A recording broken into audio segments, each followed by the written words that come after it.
So I think two perspective. One, if you're doing an export to China, definitely your business get affected. Secondly, the supplier from China also have intention might come into Malaysia, and they're really competing with us. So the question to us is, are we ready or not?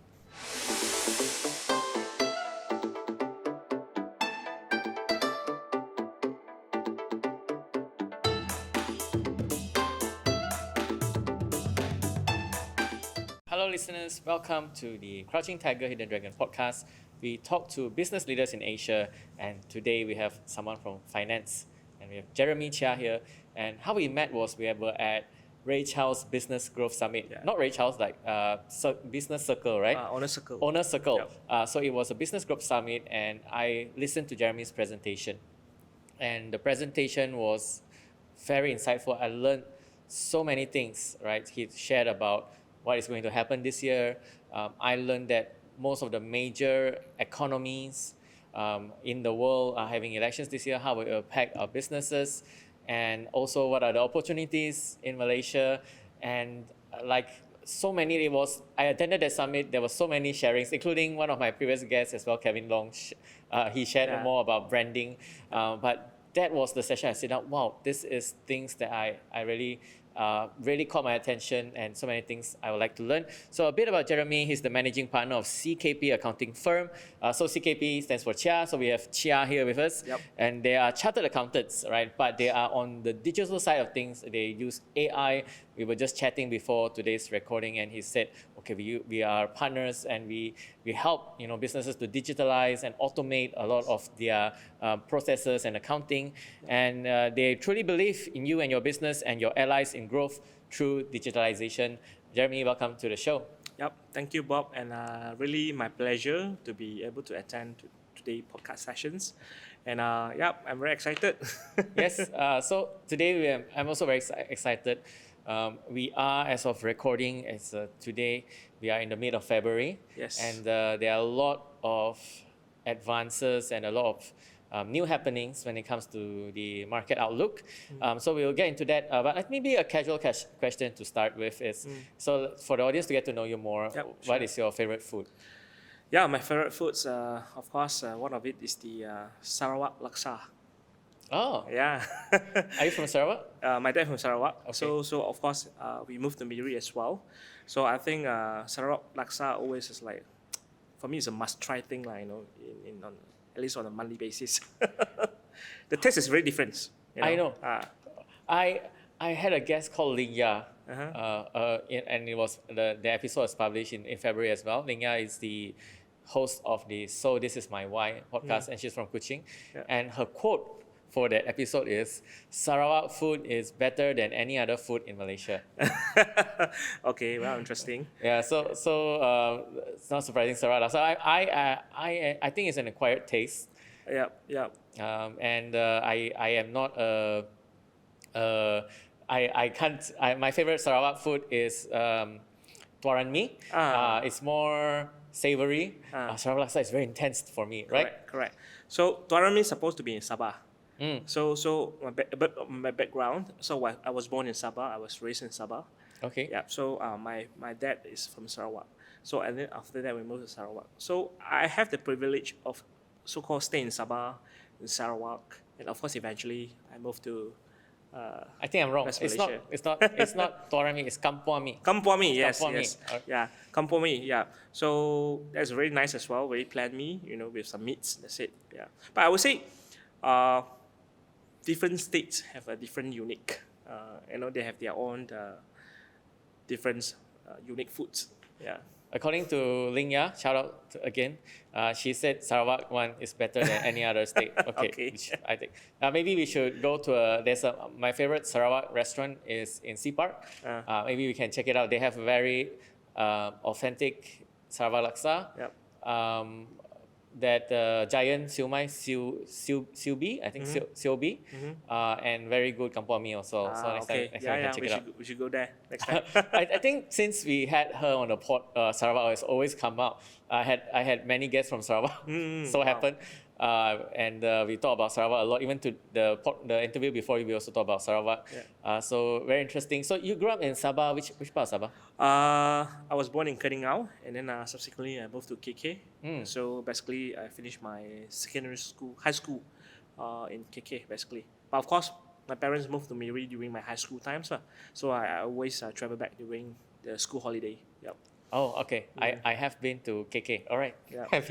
I have an aunt in Likas. Likas, okay. Yes. Yeah. So yes, I've been to Sabah. All right. So thank you for coming on. So we'll get into the market outlook discussion. So as of yesterday, as of recording, now we have 15 Feb. Yesterday was the Indonesian elections. Yes. And we had a 3-horse race, and I believe for now there's a clear winner. And I believe it would be Prabowo. Yeah. So for the audience, so this is an Asia business podcast. Yeah. So we are not politics, but we are abreast of the latest politics as well. It was 3-horse race. Was Prabowo, Ganjar, and Anies, and of course Prabowo is now leading. Yeah. How does it affect the region or Malaysian businesses? I think definitely Indonesia is one of the important trading partner for Malaysia, and of course at some point I think we are competitor as well, especially in palm plantations. But I think if let's say Prabowo going to win, I think overall should be good things for Malaysia, because then we can expect that the policy that the previous President Jokowi that have implemented going to be carried on and get executed. So especially my background is from East Malaysia, right? So there's a say that they actually have planned to move the capital from Jakarta to Kalimantan, right? So I think if Prabowo going to win the elections, I think this going to be things that are going to carry out, right? And I think for Malaysia perspective, this definitely will promote the economy for the East Malaysia. Yeah. So I come from both sides. East Malaysia. I most of the time invest Malaysia. So I would say East Malaysia will have their own uniqueness in terms of cheaper labor costs. And we have a lot of resources, which I personally think still remain untapped. If let's say this capital project going to carry on, I think eventually it will benefit East Malaysia and Malaysia as a whole as well. Yes, I've been to Jakarta, and yes, so Prabowo is the defense minister when Jokowi, the previous outgoing president, was the president, and he in his coalition there is Jokowi's son, and their campaign promise is very simple. Indonesians, I think the background context to this is that they still love Jokowi, and when they did the polls, he still has 70% approval rating. Wow. So it is not a surprise that they would lean towards Prabowo, which promises to continue his legacy, whether it is the shift to the new capital Nusantara, or whether it is the international policies with China and US, and of course it is the biggest Muslim nation in the world. Right? But in terms of trade with Malaysia, I remember in your slide, right? And this was a surprise to me. Singapore is, I think, 40 over billion is our number one trade partner. And where is Indonesia? I think Indonesia's basically, I think they are, if I'm not mistaken, they are, I think, ranked number 4th, if I'm not mistaken.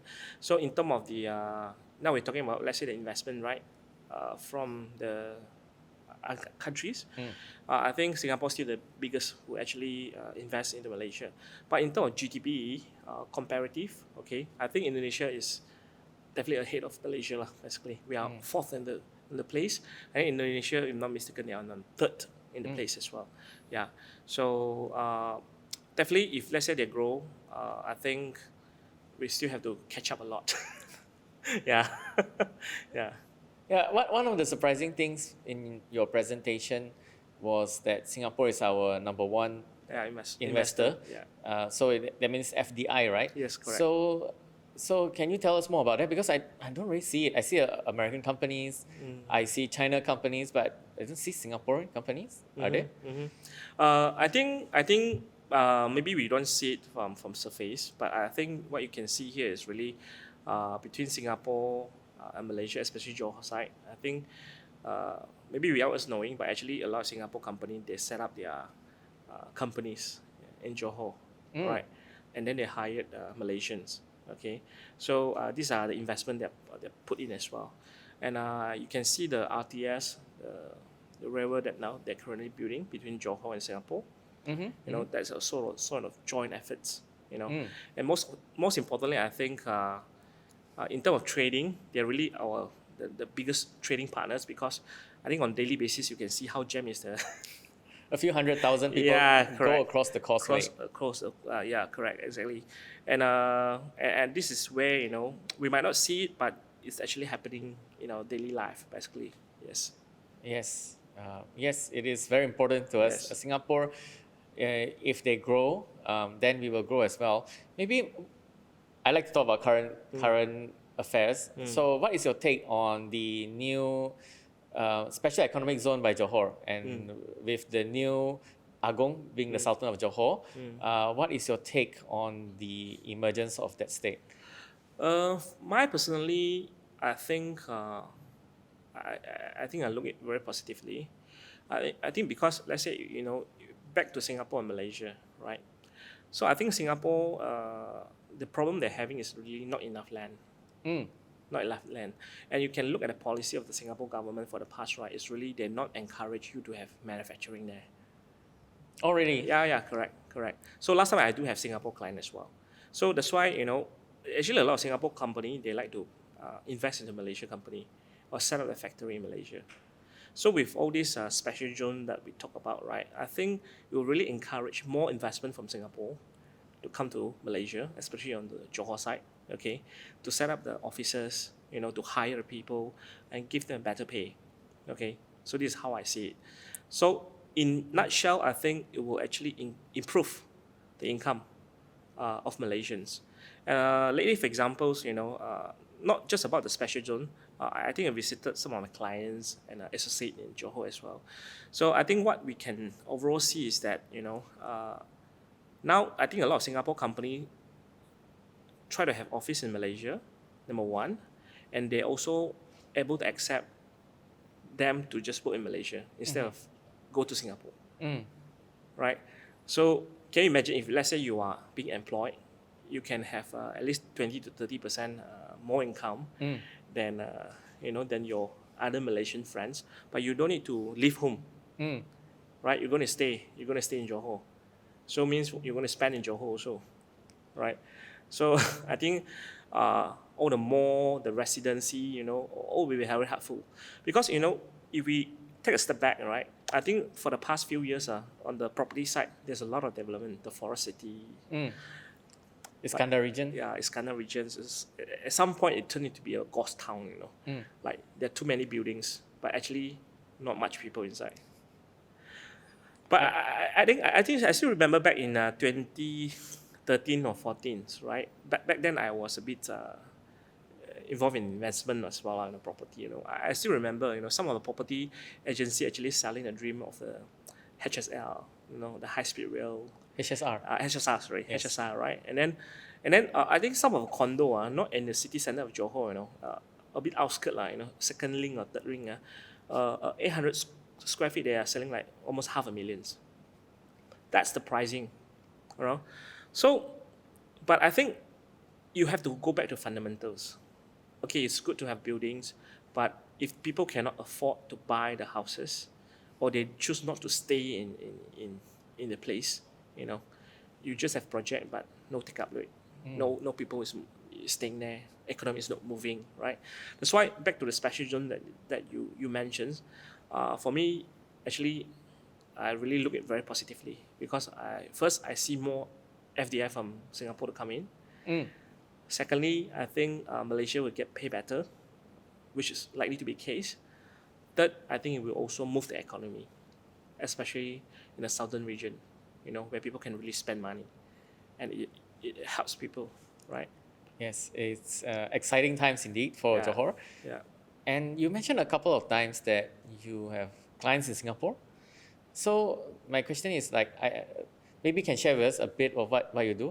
And how do you help clients in Singapore? Because I know that accounting and finance, you do it for a lot of Malaysian SMEs. So how do you apply the same thing as well to Singapore? Yeah. So I think we do the same thing. So we have two type of Singapore clients, two type. So the first type is really they outsource the bookkeeping part to us, the data entry. So instead of hiring someone from Singapore, they will just outsource to us, right? Because after they convert to Sing dollar, it's much cheaper. Bookkeeping. Yeah, bookkeeping, right? And of course, on top of that, some of them even outsource the payment management to us. We just be the maker to upload the transaction to the bank. They can be the checker. So a lot of this company more likely to be a startup or still at a growing stage, where they want to keep the compliance cost at a minimum. Right? This is one type. Second type of Singapore client that we have is actually part of the FDI record. Means what? They invest into Malaysia. Yeah. So actually they have a holding company in Singapore. They actually either buy a new subsidiary in Malaysia, or they just set up a new company in Malaysia, but running business in Malaysia. Yeah. Which is the same business as what they run back in Singapore.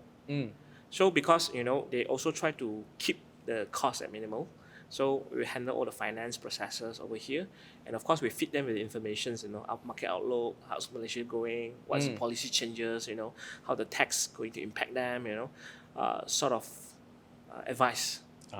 So there are two types. One is we take the job from Singapore, right? So second one is they invest in Malaysia, they set up their entity here, where we act as their accountant or advisor. Yes. So you help them to maneuver the tax regulations and accounting here in Malaysia. Yes. So good that Singaporeans who are here and Singaporean companies you outsource tasks to you. Yeah. Whether you're lucky or not, it's 3.5, Yes, it is quite a difference. Yeah, it's 3.5. So all my friends working in Singapore, they are like, wow, man, how to come back? It's getting difficult. Oh, it is. Tell me about it. So yeah, maybe let's go back to market outlook. So Singapore also having their elections this year, and I think one of the main takeaways from your presentation is that a lot of the global major economies are having their elections, including Singapore. So maybe can you share how that affects Malaysia as well? So I think just for everyone's information, I think this is election year 2024, right? More than 50% of the global populations going to have the elections, right? So I think some of our major trading partners like USA also going to have the presidential elections, right? I think Indonesia just finished, and then Taiwan just done in January, South Korea, Russia, and Ukraine. I think the couple of countries that really affecting us, I would say really US is one of the major one. So just to add to your point, this time I said 50% the world population. This include major countries. So US is a major country. We just talked about Indonesia, one of the highest populated countries. India, yes. Pakistan just done. And most of the you said South Korea as well. South Korea, 50% of the world's population having their elections. Yes, correct. Yes. And you were saying how it affects us, like US, for example? Yeah. So I think at the end of the day, we have to look at, for example, for US, right? I think what really affecting us is really, you can see now is the currency. The currency is really, 4.72, 4.78, at the border of 4.8, right? So I think everyone is asking questions, hey, when this going to come down, right? So it's very painful. If you're doing export, I think you are very happy, you earn more. But if you're doing import, it's going to increase your production costs, right? The cost of material is increasing. It's very painful. So that's why how this is going to affect us as a country, I think, first of all, is really on the monetary policy committees, like the Federal Reserve, So the biggest question that everyone asking now is whether they were going to lower down the interest rate or not. Okay, I think this is one of the biggest factor why US dollar keep strengthening, because it's making sense. The interest rate is so high. I think it's 5.25, as a basis, and our OPR is only 3%. in between there's a gap of at least 2.2 or 2.5. So if you are an investor, I think likely you want to put your money in US dollar, not in ringgit, right? So if let's say, and normally during the presidency elections period, if you look at the past, right, normally the economic conditions of US likely to be good. Because election, right? They're not going to. In my memory, when Donald Trump became president, it was the bull rush. Yeah. And exactly. it was like 8 years ago. Correct. Yeah. So I think likely to be the case in this year as well, right? So I think hopefully, inflation will not shoot up. It's still under control. But I think the latest, the consumer price index that being announced, I think it's around 3.1 or 3.4%. It's still higher than last year as comparative, right? So I think there's a worry, whether Federal Reserve will lower down an interest rate in June. If let's say it's not going to happen, I think we're going to expect 4.7, 4.8 from now until June. So I think it's not going to be a good thing for everyone. But if let's say the inflation's, they can continue to put in some measurements and then inflation go down, that's what we hope to. I think then the Federal Reserve likely going to reduce the interest rate. Then hopefully Malaysia ringgit can get strengthened. So then I think it will be more beneficial for us basically. Otherwise, I think what going to impact us really a lot is about inflations. I think a lot of people is worried about inflations because when inflation hit us, I think if you look at employment rate, right, I think it's only 3.4% unemployed. And we expect this year is going to be around 3.1%. Yeah. Right? Means what? Everyone still got job, but just people don't spend. Why? If you and me, like we are ordinary people, right? Maybe you have 1 or 2 properties, let's say, and you have received 3 times the letter from the bank saying that you have to up your mortgage loan. Do you think you are more conservative in spending or you are more happy to spend more? Yeah. So that's why I would say, hopefully with this election to come, the inflation can be in control, and then the Federal Reserve will have the intention to lower down the interest rate, and then perhaps the inflation from Malaysia side, we are less worried. Otherwise, I think if the things still going in this way, I think maybe likely we're going to hit 5, and that is not good news for us, basically. Yeah. So my next question would be to flip on the other side of the coin. Yeah. We're in the middle. Yep. So the other side is China. Yes. And I just had a guest recently, Dr. Bruce Lim. He was talking about how we can expand into China. But of course, China is having a few setbacks at the moment. I read they are having, instead of inflation, deflation. Yes, correct. Which is, they say is not good because you want moderate, slight inflation, but not deflation. Yeah, deflations, correct. So how does that impact us? Oh, yeah. I think definitely China is the second largest trading partner that we really have, So other than Singapore. So I think if you look at the records, we do a lot of export to China. Export because there's a demand, right? Yeah. So when they're having deflations means what? Means there are no consumptions or lower consumptions in China. So meaning to say it's going to affect our export market. No. Right. That's why I think during the Business Growth Summit, I do share some of the export index as well, actually going down for the last quarter, right, up until October. So it's not going to be good for the local business that actually doing export business because lesser business for them, right? And on top of that, not only affect your export business, but bear in mind, business owner in China also running their business. Yes. When the local demand is soft or low, so let's say, Bob, you are the business owner in China and you used to buy from me, right? Okay. But because the local demand is low, okay, so what you going to have in mind? If you still want to survive, right? Export, right? Yes. Or you might most probably want to come over here and compete with me directly. Yeah. Right?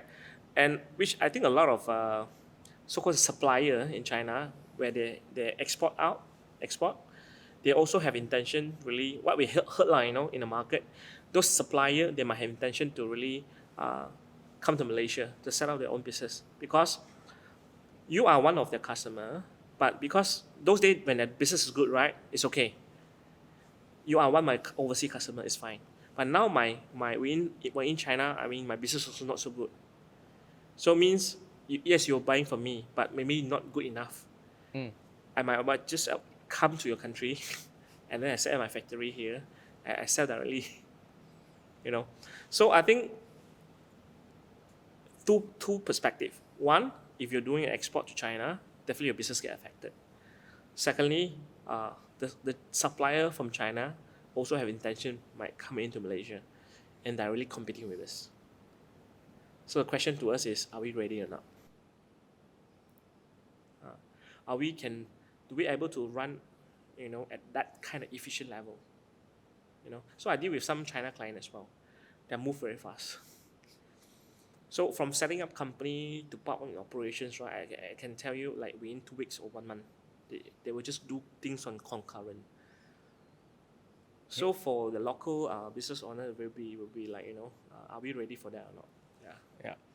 So that's so interesting. So it's not only affects our export, but there's a threat Yes. to us as well. I'm not sure, but I do follow a lot of these training courses. It's quite common, as an entrepreneur, you want to learn knowledge as well. If you notice, right, there's getting more Chinese speaker from China actually entering the Malaysia. Oh yes, 100%. Yeah. I know of one last December. Yeah. And the crowd that they talk about is 1,000, 3,000, sort of crowd. So, even the training landscape, right, it's going to change very drastically. And the case study that I talk about is they help their client run billion-dollar businesses, or 100, 200, 400 millions. So are we able to compete with them in terms of this level? Oh. Okay, so take note. If you want to move fast because Yes. they are coming over. Yeah, they're coming over and they move very fast. And Yes. very aggressive. 100%. Right. So so that is overall in the global economic landscape. Anything else you would like to share on that part? Yep. So I think back to I think one key thing is really the geopolitical tensions that we keep mentioning about. So I think in overall, they still expect like 3.1 to 3.2% of global economy GDP growth, right? But whether we can do better is really back to also the geopolitical tensions. The Hamas-Israel war that never ended. You can see, Hamas actually want to have a peace, but Israel said no. So Ukraine-Russia war is still ongoing, and then they have the elections. So I think that's really remain important. And then now you can see also the Suez Canal, the Yemen. Yes. Right, start attacking the US vessel, the UK vessel. Now they have to take the longer route. So the crude oil price is going up. Okay, so that's why from all this perspective, right, inflation still, I think the major thing that we have to keep an eye on it. Okay, commodity pricing, so because at the end of the day, this will impact the consumer spending. Okay, so if you are running retail and you front the consumer end, I think you really have to really take note on that part, basically. Yeah, that's thank you for sharing that. Before we did a recording, we actually had a very long discussion on retail because my background, I was in retail marketing, and we talked about the different malls correct. around Klang Valley, and inflation really affects the spending power and also affects most businesses as well. Yeah, especially for the food one, So overall inflation for Malaysia, I think last year is around 3%. This year we expect around 3 to 3.2%. But it's really, but you look at the food category itself, right? I think it's easily hit 4.9 to 5% actually. Wow. Yeah. So we have to eat more expensive Sarawak. Yeah, laksa. Sarawak laksa. Yeah. So it's becoming more expensive as well. Yeah, correct. Yeah. So that is an interesting point. So we have to look out for the inflation Yeah. because of these global tensions going Yeah, around. correct.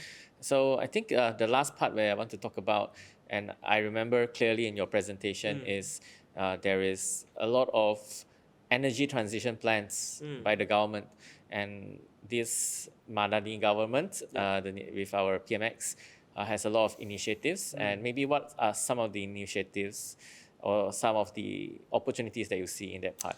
Yeah, so I think maybe you can talk about the energy transitions plan first.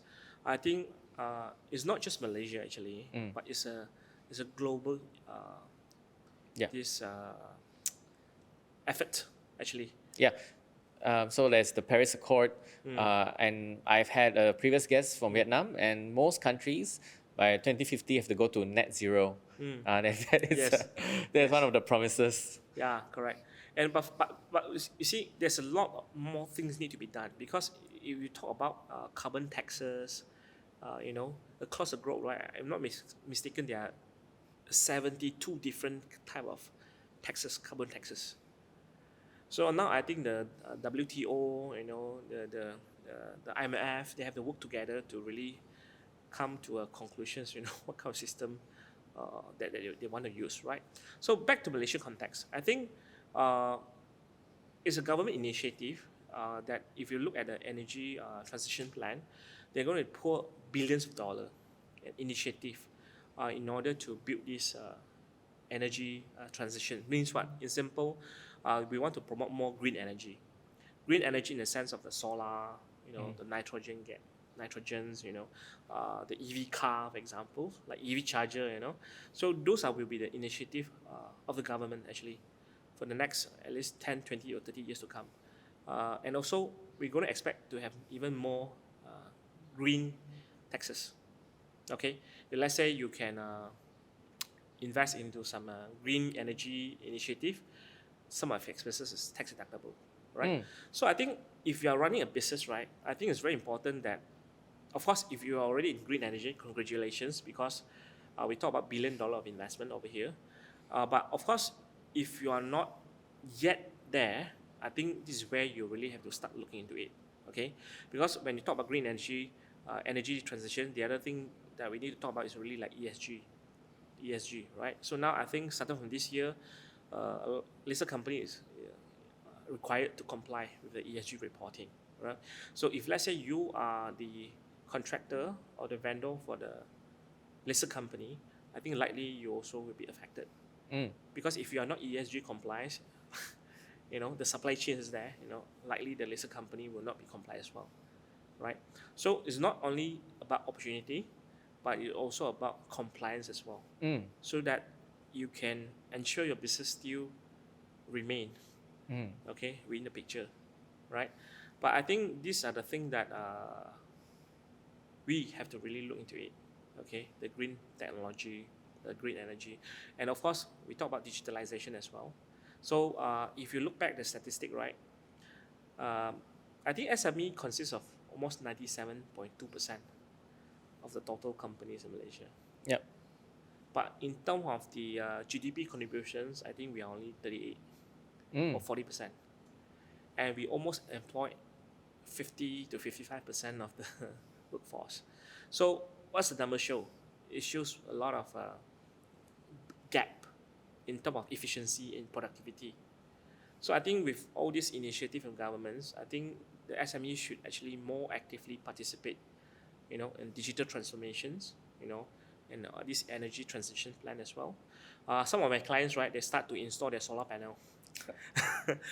First is really to save the electricity, and also make sure they are in compliance, because a lot of their clients also from big companies, that make sure they are in compliance actually. Yep. Wow. Okay, that's very interesting. So, invest in green energy, Yep.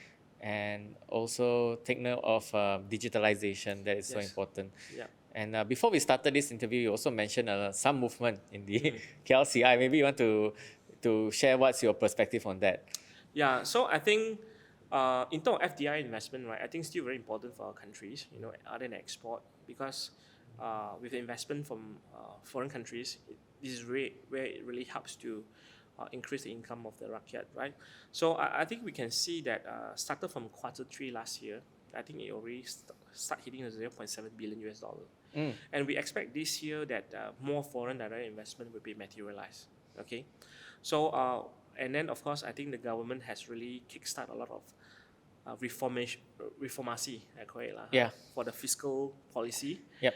They start talking about the pension, they might want to remove it.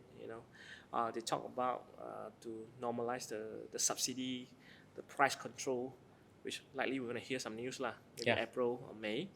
So I think all this initiative from government is actually is really the reformations on the fiscal policy, not just monetarily. Yeah. Which is really, it's not easy. It can be very painful, but with all this good news lah per se, we really expect the stock market going to went up to at least 1,600 point by end of the year.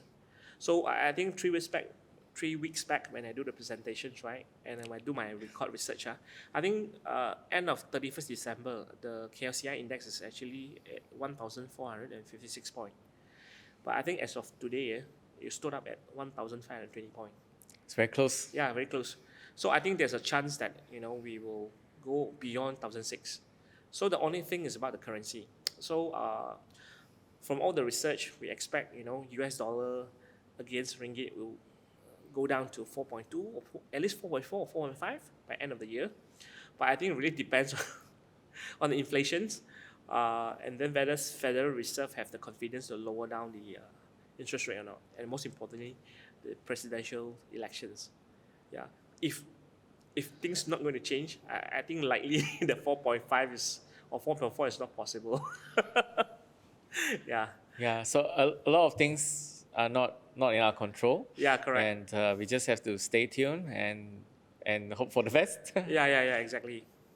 Yeah, so thank you, Jeremy. I think we had a very extensive discussion, and I learned so much, and I'm very excited when I talk about these topics.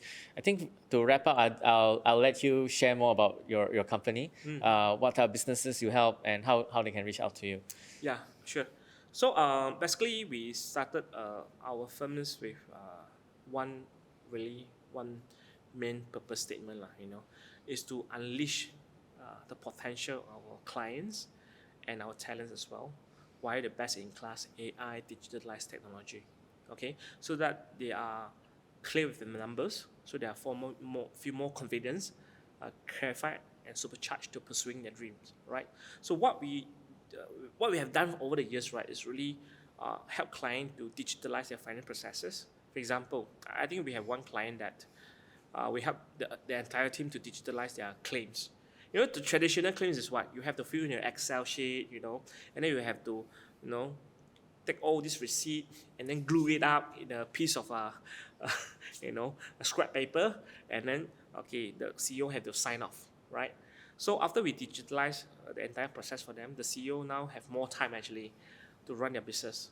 Not only that, they can also get their financial report on a timely manner, which is very important for decision making.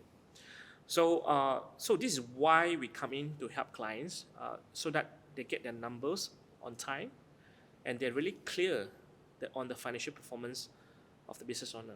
And let me be frank, if you're running business 20 years back, right, you might not need this service. If you have clients that run many years of business, right, they will tell you, those days business is so easy. Money just come into bank account. So why you need to see account? You don't need. But nowadays it's a very competitive business world, right? So if you don't run your business using numbers, the chances of your failure is very high, and we witness with our eyes, right? So this is where we come in to help the clients, basically, to get their numbers right, so they know what is the impact and consequences of all their decision. So this is pretty much what CKP doing.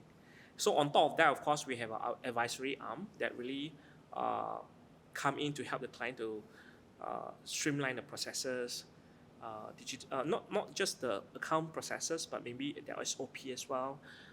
We sit in the board to give them some advice or input on the strategy level, okay? And of course, most importantly, help them to see how they can better manage their cash flow and budget their forecast, basically.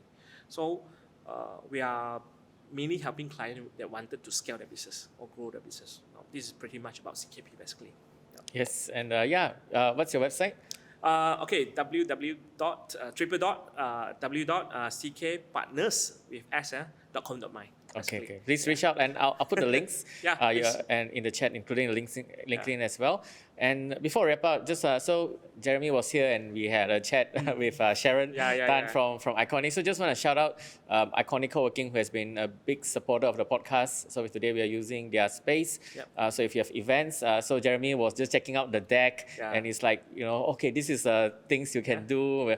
It's very attractive event space. So if you want to do events, want to do training, we just want to work here. There's a lot of space for you to set up your office as well. And Sharon is a big supporter. And Iconic as well, big supporter of the SME as well. So we had a lot of questions on the SME part. Sharon said, when you start your startup, you have to get your books right. So then look for Jeremy. All right, so thank you very much, and I'll see you. And I hope we can do more content as well. Definitely. In the future with CKP. So thank you so much, and see you at the next episode. Okay, thank you. Bye.